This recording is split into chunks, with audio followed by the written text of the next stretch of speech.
राम राम जी। कैसे हैं आप सब लोग? आई होप सब बढ़िया होंगे। तो आज फिर एक टॉपिक लेके आए हैं, ठीक है।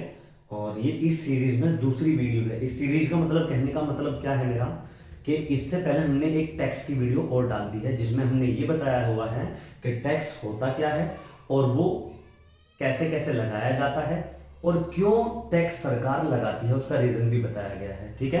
और उसमें आपको टैक्स के प्रकार बताए गए हैं कि दो प्रकार का टैक्स होता है, प्रत्यक्ष कर और अप्रत्यक्ष कर। दोनों में अच्छे से डिफरेंस उस टाइम पे हमने बता रखा था, लेकिन वहां केवल मीनिंग के आधार पर, उनके अर्थ के आधार पर केवल हमने डिफरेंस किया था। आज हम बहुत सारे बेसिस पे इनके बीच में डिफरेंस पढ़ेंगे कि डायरेक्ट और इनडायरेक्ट टैक्स के बीच में डिफरेंस क्या होता है। तो हमारा टॉपिक क्या है? टॉपिक का नाम हमने यही रखा है क्या, कि difference between direct and indirect tax, प्रत्यक्ष और अप्रत्यक्ष कर के बीच में क्या क्या अंतर होता है। तो उसके लिए हमने क्या कर रखा है, एक तो बेस बनाए हैं कि डिफरेंस किस किस आधार पे किए गए हैं, वो बेस बनाए हैं। उसके बाद डायरेक्ट टैक्स और उसके बाद इनडायरेक्ट टैक्स, ठीक है। तो चलिए समझते हैं। सबसे पहले मीनिंग यानी कि अर्थ समझते हैं कि अर्थ क्या होता है। तो अर्थ, डायरेक्ट टैक्स का मतलब क्या होता है कि burden can not be transfer to another person. कि डायरेक्ट टैक्स वो टैक्स होता है जिसका बर्डन किसी और व्यक्ति के ऊपर ट्रांसफर नहीं किया जा सकता। मतलब क्या, कि जिस व्यक्ति ने इसको पे किया है बर्डन भी उसी के ऊपर पड़ता है, वो अपना बर्डन किसी और के ऊपर ट्रांसफर नहीं कर सकता। यानी कि जैसे मैंने कोई इनकम कमाई है तो मेरा इनकम जो मैंने कमाई है मेरे ऊपर ही टैक्स लगाया जाएगा, इनकम टैक्स। मैं चाहकर भी उस इनकम टैक्स को अपने भाई को, अपने किसी मित्र को ट्रांसफर नहीं कर सकता कि भाई तू मेरे नाम का टैक्स तू अपने ऊपर लगवा ले, ठीक है, या उसका बर्डन तू झेल ले, ठीक है। वो बात अलग है कि मुझे पे करने के लिए पैसा कोई दे दे, वो तो मेरी यारी दोस्ती में, भाई बंदी में कोई मुझे पैसा दे सकता है, लेकिन बर्डन मुझे ही झेलना पड़ेगा उसका। समझ आई बात? चलिए आगे। Indirect tax. इनडायरेक्ट टैक्स में क्या होता है कि अगर मान लीजिए मैं किसी चीज का निर्माता हूं, मैंने मार्कर बनाया है, तो इस मार्कर पे जब मैं बेचूंगा किसी अगले व्यक्ति को, तो उस अगले व्यक्ति से मैं टैक्स चार्ज करूंगा और वो टैक्स चार्ज करके मैं सरकार को पे करके आऊंगा। और मैंने क्या करा, सरकार को पे किया मैंने, जबकि टैक्स बर्डन शिफ्ट कर दिया जिसको मैंने बेचा है उसके ऊपर। फिर वो आगे बेचेगा, वो आगे वाले व्यक्ति से टैक्स चार्ज कर लेगा। यानी हर एक व्यक्ति क्या कर रहा है, हर एक व्यक्ति अपने टैक्स का बर्डन अगले वाले व्यक्ति के ऊपर शिफ्ट कर रहा है, जब तक शिफ्ट होगा जब तक वो फाइनल कंज्यूमर के पास नहीं पहुंच जाती। फाइनल कंज्यूमर का मतलब होता है जो व्यक्ति उस गुड्स को आगे नहीं बेचेगा, अपने आप ही कंज्यूम करेगा, अपने आप ही उसको ग्रहण करेगा, उसको आगे नहीं बेचेगा, वो तो नहीं शिफ्ट कर सकता उसका बर्डन। फाइनल कंज्यूमर के ऊपर बर्डन पड़ता है, ठीक है। चलिए आगे। Incidence and impact. इंसिडेंस को बोलते हैं हिंदी में कराघात और इंपैक्ट को बोलते हैं करापात। आई नो आपको हिंदी में भी ये वर्ड अजीब अटपटे लग रहे होंगे, तो मतलब समझ लीजिए। मतलब क्या, कराघात का मतलब होता है कर का लगाना, कर का लगाना, और करापात का मतलब होता है कर का बर्डन सहन करना, ठीक है, बर्डन, ठीक है। तो कराघात और करापात, इसमें टैक्स पे करने वाला भी और उसको सहन करने वाला भी डायरेक्ट टैक्स में एक ही व्यक्ति होता है। जैसे मैंने अभी बताया कि टैक्स लगेगा भी मेरे ऊपर ही और मैं उसका बर्डन भी मैं ही अपने ऊपर सहन करूंगा। समझ आई बात? लेकिन इनडायरेक्ट टैक्स के अंदर क्या होता है, इनडायरेक्ट टैक्स के अंदर ये दोनों अलग अलग व्यक्ति होते हैं। यानी टैक्स पे करेगा कोई और उसका बर्डन झेलेगा कोई और। समझ आई बात? तो टैक्स जो इनडायरेक्ट टैक्स होता है उसमें कराघात किसी और के ऊपर होता है और करापात किसी और के ऊपर होता है, इंसिडेंस किसी और के ऊपर होता है, इंपैक्ट किसी और के ऊपर पड़ता है उसका। समझ आएगा? चलिए अगला है एग्जांपल। एग्जांपल में पढ़ते हैं मतलब क्या इसके उदाहरण कौन कौन से हो सकते हैं। तो इनकम टैक्स और कॉर्पोरेट टैक्स। वर्तमान में दो ही डायरेक्ट टैक्स है, कौन कौन से, इनकम टैक्स और कॉर्पोरेट टैक्स।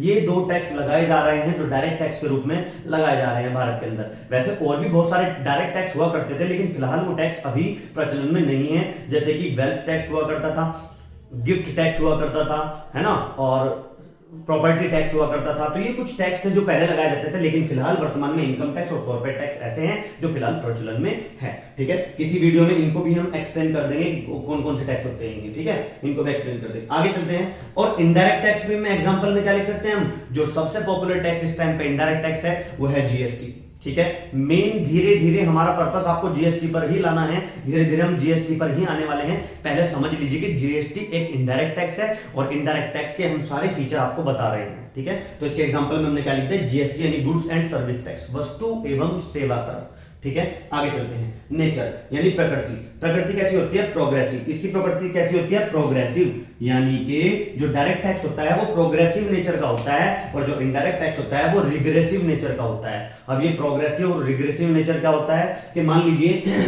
ये प्रोग्रेसिव माने बढ़ता हुआ, यानी डायरेक्ट टैक्स की जो परसेंटेज है वो धीरे धीरे बढ़ती चली जाती है। जैसे कि डायरेक्ट टैक्स एक स्लैब रेट के अकॉर्डिंग लगता है। स्लैब रेट माने कि 2.5 लाख तक कोई टैक्स नहीं लगेगा, 2.5 लाख से 5 लाख तक 5% टैक्स का रेट रखा गया है, यानी किसी व्यक्ति की इनकम 2.5 लाख से 5 लाख तक है तो उस पर 5% टैक्स लगेगा।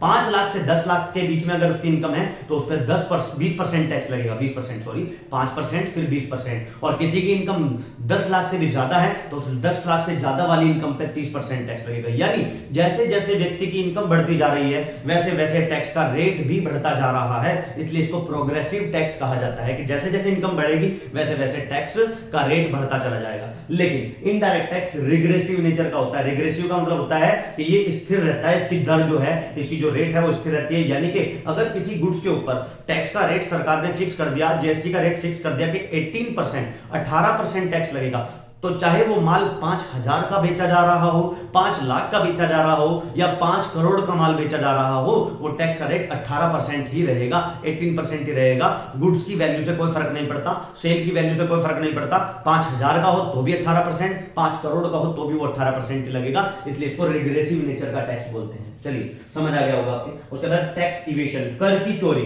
कर की चोरी भाई, डायरेक्ट टैक्स में कर की चोरी पॉसिबल है, डायरेक्ट टैक्स में कर की चोरी पॉसिबल है, यानी कि लोग कर की चोरी कर सकते हैं, टैक्स इवेट कर सकते हैं।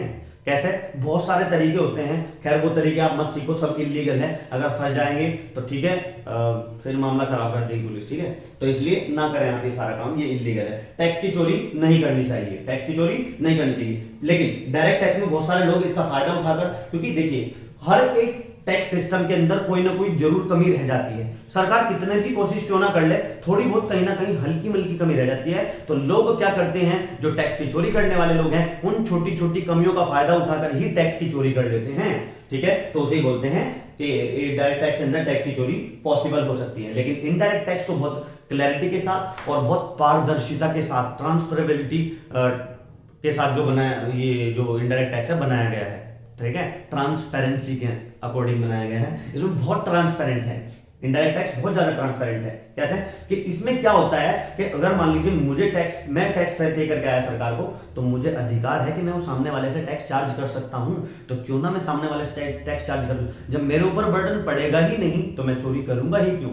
इसलिए इसके अंदर ट्रांसपेरेंसी है, इसलिए यहां पर चोरी करने के चांसेस बहुत कम होते हैं, ठीक है, ना के बराबर होते ही नहीं, तो नॉट पॉसिबल, इधर चोरी नहीं कर सकते। लेवी का मतलब क्या है? लेवी का मतलब होता है लगाया जाता है, ठीक है। तो जो डायरेक्ट टैक्स है, वो डायरेक्ट टैक्स पर्सन के ऊपर लगता है। ये पर्सन क्या होता है भैया? इनकम टैक्स के अंदर अलग अलग प्रकार के कई टाइप के पर्सन, मतलब जो टैक्स लगाया जाता है ना डायरेक्ट टैक्स, तो कई कैटेगरी में पर्सन को बांटा गया है, ठीक है। जैसे कि इंडिविजुअल हो गया, इंडिविजुअल माने हम तुम, जैसे कि एक व्यक्ति है ना, कोई इनकम कमा रहा है, जैसे कि मैं एक व्यक्ति हो गया तो individual. HUF Hindu undivided family है ना, जैसे बहुत सारी हिंदू अनडिवाइडेड फैमिली ज्वाइंट होकर रहते हैं, चाचा ताऊ दादा सब एक साथ मिलकर व्यापार कर रहे हैं, पूरा परिवार एक साथ, उसको एचयूएफ बोलते हैं, है ना। एक कंपनी होती है, कंपनी भी एक पर्सन है। एक एओपी होती है, एसोसिएशन ऑफ पर्सन। एक बीओआई तो बॉडी ऑफ इंडिविजुअल। ये सब इनकम टैक्स के अंदर हम पढ़ेंगे, वो बात इनकम टैक्स में चर्चा करेंगे। फिलहाल बस इतना समझ लीजिए आप कि जो डायरेक्ट टैक्स लगता है वो पर्सन के आधार पर लगता है, व्यक्तियों के ऊपर लगता है, जबकि इनडायरेक्ट टैक्स में कोई पर्सन वर्सन कुछ नहीं है। जो भी उस गुड्स का कंज्यूमर होगा, जो भी उस गुड्स को ग्रहण करेगा, खाने की चीजें खा रहा है, पहनने की चीजें पहन रहा है, यूज करने की चीज यूज कर रहा है, कुछ भी चीज है, वो फाइनल कंज्यूमर के ऊपर बर्डन पड़ना है। तो जो फाइनल कंज्यूमर होगा उस चीज का, उसके ऊपर वो टैक्स लगाया जाएगा, ठीक है। तो ये समझ में आ गया होगा आपके। उसके बाद ट्रांसफरेबिलिटी का मतलब होता है हस्तांतरणशीलता, ठीक है। जैसे कि हमने इसके मीनिंग में भी पढ़ा है कि डायरेक्ट टैक्स किसी के ऊपर ट्रांसफर नहीं किया जा सकता। अगर मैंने पे किया है, मुझे पे करना है, तो मुझे ही उसका बर्डन झेलना पड़ेगा, मैं किसी और के ऊपर इसको ट्रांसफर नहीं कर सकता, ठीक है। कैन नॉट, नहीं कर सकते इसको ट्रांसफर, कैन बी, इसको ट्रांसफर किया जा सकता है, इनडायरेक्ट टैक्स को ट्रांसफर किया जा सकता है, ठीक है। इसलिए इसके अंदर ट्रांसफरेबिलिटी होती है, इसके अंदर ट्रांसफरेबिलिटी नहीं होती है। चलिए आगे चलते हैं। Administrative unit. एडमिनिस्ट्रेटिव यूनिट का मतलब होता है एक तरीके से सरकार सारी चीज के ऊपर देखरेख खुद नहीं करती है, तो सरकार ने क्या कर रखा है, सरकार ने देखरेख करने के लिए बोर्ड बना रखे हैं, बोर्ड गठन कर रखा है। बोर्ड का मतलब होता है एक एडमिनिस्ट्रेटिव अथॉरिटी बना रखी है जो प्रशासन करेगी, उस चीज को चलाएगी कि कैसे करना है, कैसे नहीं करना है, ठीक है। अब सारी चीजें सरकार के हाथ में तो होती नहीं है ना, तो सरकार ने ये काम दे रखा है फाइनेंस मिनिस्ट्री को, जो हमारे वित्त मंत्रालय है, जो हमारे देश का वित्त मंत्रालय है, जिसकी जो वित्त मंत्री है वर्तमान समय में हमारी जो निर्मला सीतारमण जी है, ठीक है। तो वो वित्त मंत्रालय ने फिर एक बोर्ड का गठन कर रखा है अलग अलग बोर्ड का गठन कर रखा है, वो बोर्ड देख रेख करते हैं। जैसे कि इसका डायरेक्ट टैक्स का जो बोर्ड है उसको बोलते हैं CBDT, central board of direct tax. Central board of direct tax यानी डायरेक्ट टैक्स को गवर्न करने वाला एक बोर्ड, इसके कंट्रोल में सारा डायरेक्ट टैक्स चलता है। भारत के अंदर जितने भी डायरेक्ट टैक्स लगाए जाते हैं वो सारे इस बोर्ड के अंतर्गत ही संचालित किए जाते हैं। ये बोर्ड ही उनकी देखरेख करता है और ये बोर्ड ही उनको कंट्रोल करता है, यानी कि गवर्निंग बॉडी जो है वो ये बोर्ड है ना। इस बोर्ड के ऊपर भी हमारा वित्त मंत्रालय होता है, ठीक है। चलिए, और जो इनडायरेक्ट टैक्स होता है उसके लिए बनाया गया है सीबीआईटीसी। सीबीआईटीसी बोले तो central board of indirect tax and custom. Central board of indirect tax and custom, central board of indirect and custom, ये सारा इनडायरेक्ट टैक्स जितने भी भारत के अंदर लगाए जाते हैं उन सारे इनडायरेक्ट टैक्स के ऊपर ये बोर्ड काम करता है। वैसे तो भारत के अंदर इनडायरेक्ट टैक्स बहुत कम नाम मात्र के रह गए हैं, क्योंकि जब जीएसटी बनाया गया था टोटल 17 प्रकार के जो भारत में इनडायरेक्ट टैक्स लगाए जाते थे, 17 प्रकार के, उन सारे 17 प्रकार के टैक्सों को एक जगह मर्ज करके बस एक फाइनली जीएसटी अब लगता है, ठीक है। पहले सेल टैक्स लगता था, सेल टैक्स के बाद वैट लगता था, सर्विस टैक्स लगता था, कस्टम ड्यूटी, एक्साइज ड्यूटी, है ना, ये बहुत सारे टैक्स लगाए जाते थे, टोटल 17 प्रकार के। अगली वीडियो में मैं आपको बताऊंगा कि जीएसटी आया कैसे है, कौन कौन से टैक्स इसके लिए खत्म किए गए हैं और उन टैक्सेस को क्यों खत्म किया गया था, क्यों जीएसटी लाया गया था, ये सारी चीज डिस्कस करेंगे हम अपनी अगली वीडियो में, ठीक है। तो आपको ये समझ आ गया होगा कि ये जो बॉडी है central board of indirect tax and custom, ये बॉडी गवर्न करती है इनडायरेक्ट टैक्स, ठीक है, ठीक है, समझ आया होगा। अब नेक्स्ट वीडियो के अंदर आपको जीएसटी समझाई जाएगी कि जीएसटी आई कैसे, कब लगाई गई, क्यों लगाई गई, पुराने जो टैक्सेस थे उनको क्यों हटाया गया और क्या कमियां उनके अंदर थी, अगली वीडियो, ठीक है। तो अगली वीडियो का अगर आप चाहते हैं तो इसे दबा के लाइक करो, शेयर करो, आगे ट्रांसफर करो, ठीक है। चलिए मिलते हैं अगली वीडियो में। राम राम।